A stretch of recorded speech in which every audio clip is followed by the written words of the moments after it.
Shanghai Express, une Chine que les médias ne montrent pas. Bonjour les amis français, bienvenue à l'émission Shanghai Express. Je suis Suzanne. Hier, c'était la journée des droits de l'enfant et cela m'a donné une inspiration et je vais vous parler de ma vie de jeunesse à Shanghai en tant qu'enfant unique.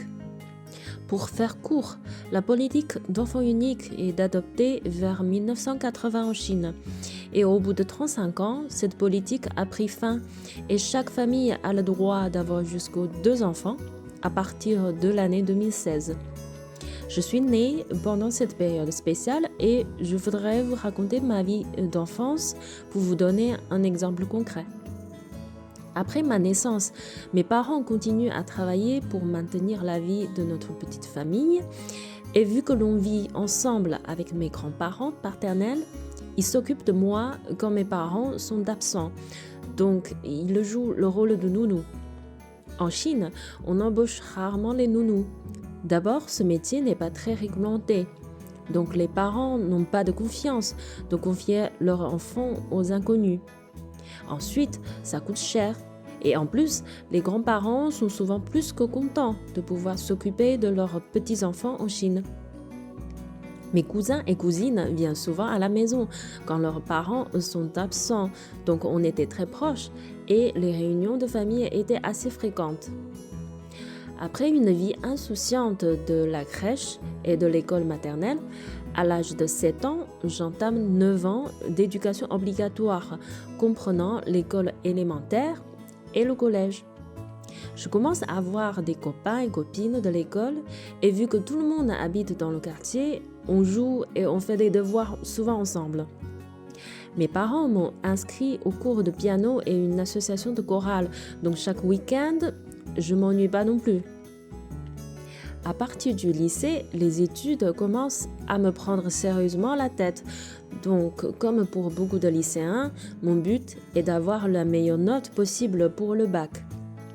Contrairement à ce qui se passe en France, toutes les universités ont une quota de nouveaux recrues et les candidats ont les meilleures notes de bac sont admis en Chine.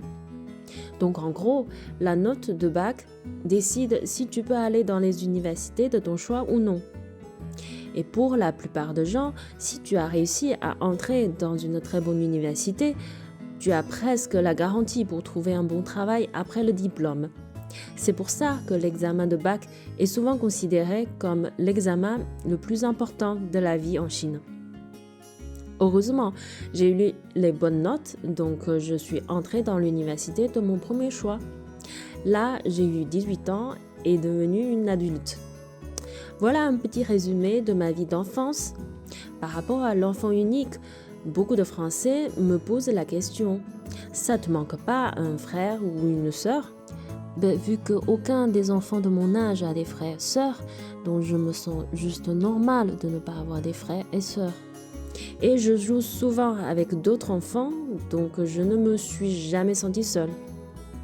D'ailleurs, entre cousins et cousines, on s'appelle frères et sœurs, ce qui surprend les Français, mais en Chine, c'est assez courant, et c'est pas forcément que parmi les enfants uniques.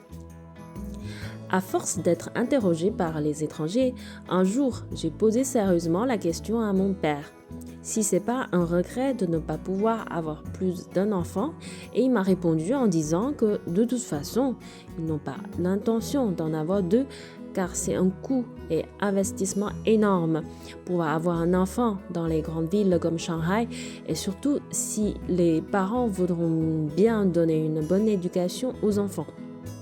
Je suis d'accord sur ce point-là. Moi, en tant qu'enfant unique, j'ai reçu une très bonne éducation. Mes parents m'ont inscrit dans une maternité qui est reconnue mais chère. Ils m'ont amené chaque week-end au cours de piano particulier pendant 7 ans. Et ils ont toujours surveillé que j'ai des bonnes notes et même après mon bac, ils ont payé le cours supplémentaire pour que je puisse entrer dans une classe spéciale conçue pour continuer des études en France. Et ils ont financé mon master. Je suis sûre que s'ils ont 2 enfants, ils n'auront pas ce budget et ce temps pour que je puisse avoir une vie sereine comme aujourd'hui. Je sais que mon expérience personnelle est unique, mais elle représente une partie des enfants uniques de mon époque, issus d'une famille de classe moyenne dans une grande ville en Chine. En tout cas, je suis très contente que mon pays a vu les côtés négatifs de la politique de planification des naissances et d'y avoir apporté une amélioration. Et je suis certaine que le changement ne va pas s'arrêter là. Voilà, c'est tout pour aujourd'hui. N'hésitez pas à laisser vos commentaires, abonner à ma chaîne et aller sur ma page Facebook. Je vous dis à très bientôt.